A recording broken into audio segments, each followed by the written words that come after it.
Troisième séquence de notre cours dédié au processus et aux effets du contrôle citoyen de l'action publique. Je souhaitais m'intéresser à un acteur contrôlé. Pourquoi ? Parce que dans ces exercices de contrôle citoyen, on a souvent la perception des citoyens eux-mêmes et des praticiens de ce contrôle. En revanche, il est plus difficile d'avoir un retour de la part des fonctionnaires ou des institutions publiques. J'ai donc choisi de m'intéresser à l'institution publique locale. Pourquoi ? Parce que, en tout cas dans la majorité des pays d'Amérique latine, c'est au niveau local que les processus de contrôle et d'évaluation citoyen se mènent. Il est bien plus facile de travailler à un échelon local qu'à un échelon national. Donc j'ai choisi de m'intéresser à l'institution publique locale en sachant que c'est une institution aussi qui vous intéresse. Vous êtes futurs fonctionnaires publics territoriaux ou déjà fonctionnaires publics territoriaux. Donc j'ai pensé que c'était intéressant de faire un focus sur l'institution publique locale en Amérique latine et aussi en profiter pour regarder les différences avec les institutions publiques territoriales françaises. Donc je souhaite, dans cette séquence, m'intéresser dans un premier temps aux spécificités de cette institution publique locale en Amérique latine et ensuite de regarder quelle est sa perception de cet exercice de contrôle et quelle est la relation qu'elle mène avec les praticiens du contrôle citoyen. Donc, premier point, un point de contextualisation. La majeure partie des pays d'Amérique latine, dans les années 80, donc comme en France finalement, il y a même des pays d'Amérique latine qui ont mis en place des réformes de décentralisation quelques années avant la France, mais enfin on se situe à peu près à la même période, entre 80 et 90. Les pays d'Amérique latine décident de mettre en place une décentralisation et une déconcentration des services de l'État. Dans l'ensemble des pays, cette décentralisation est associée, disons, à deux choses. D'une part, à rendre l'action de l'État plus efficace et plus légitime, mais aussi de permettre des processus de participation plus grands et d'instaurer, du coup, une relation au niveau local entre les services déconcentrés ou décentralisés de l'État avec leurs citoyens. Regardons quelles sont les spécificités de l'institution publique. D'abord, sur le plan des élections. En France, les maires sont élus au suffrage universel indirect. En Colombie, les maires et les gouverneurs, c'est-à-dire l'équivalent des responsables de conseils généraux, des présidents de conseils généraux, eux sont élus au suffrage universel direct. À la différence donc de la France aussi, au niveau local, on met en place un système de séparation des pouvoirs. C'est-à-dire que le maire gouverne avec une assemblée, l'équivalent d'une assemblée législative, mais au niveau local. Et il y a une élection séparée, donc encore une fois, c'est différent de la France. On élit d'une part le pouvoir exécutif, le maire, le gouverneur, mais d'autre part l'assemblée législative qui va gouverner aux côtés du maire. Et ça, on va le voir, aura une influence sur la gouvernance locale. Parce que dans certains cas, l'Assemblée élue est élue d'un parti d'opposition au maire. Et donc, pour mettre en place des politiques publiques, ça peut freiner le travail du maire. À l'inverse, quand le maire et l'Assemblée sont du même parti, ça accélère les choses et ça permet de mettre en place des réformes structurantes. D'autre part, et encore une différence avec la France, en général, dans la majeure partie des pays d'Amérique latine, les maires et les gouverneurs sont élus pour 4 ans et ne sont pas rééligibles. Ce qui parfois empêche de mettre en place des réformes de long terme, encore une fois à la différence d'autres pays où les mandats peuvent être successifs. Au niveau des compétences, là, on se rapproche du système français. La compétence générale des municipalités porte sur les infrastructures de transport et l'urbanisme en général, et également un peu la santé. Et depuis quelques années, de nombreux pays reconnaissent des compétences en matière d'éducation, d'aide sociale, et plus récemment, et ça c'est très récent, en matière de planification, d'environnement et de protection des droits.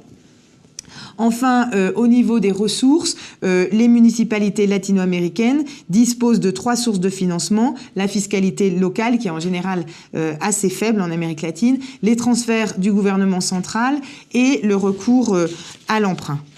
Voyons donc maintenant, après cette rapide contextualisation, les progrès et les limites dans la relation aux citoyens au niveau local.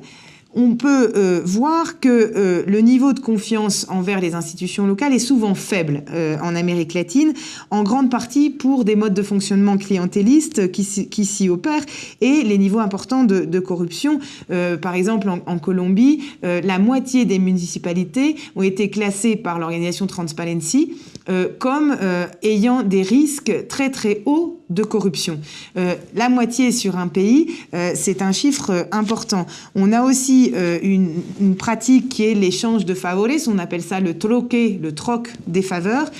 En général, au niveau local, ce sont des grandes familles qui détiennent le pouvoir depuis de nombreuses années et les associations de citoyens ou les entreprises qui veulent s'investir dans le développement et dans l'action publique sont obligées de mener des relations proches avec les élus ou avec les fonctionnaires. On a en général beaucoup d'achats de vote également dans ces municipalités. Néanmoins, ça n'a pas empêché des initiatives citoyennes et ça n'a pas empêché des groupes de citoyens de s'investir dans cet exercice de contrôle citoyen, dans la mesure où le contrôle citoyen est une nouvelle technique ou un nouveau dispositif d'évaluation des institutions publiques. En effet, les institutions publiques, jusque maintenant en Amérique latine, étaient soumises à une évaluation permanente. Pourquoi ? Parce qu'on a une forte influence des institutions internationales, la Banque mondiale, le Fonds monétaire international, qui interviennent dans les pays du Sud et qui, du coup, imposent un contrôle strict des institutions, mais aussi parce que les constitutions nationales prévoient, dans l'organisation institutionnelle d'un pays, des organes de contrôle.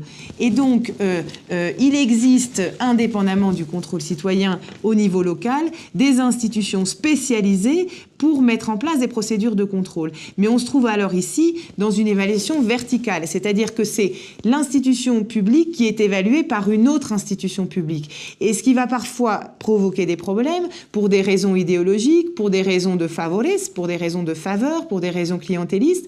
Les organisations de contrôle ne peuvent pas développer les processus juridiques qui devraient normalement être mis en place. Du coup, on a au niveau local une réaction des institutions et des citoyens, face à l'absence de garantie de la part des institutions de contrôle de mener à terme des processus juridiques.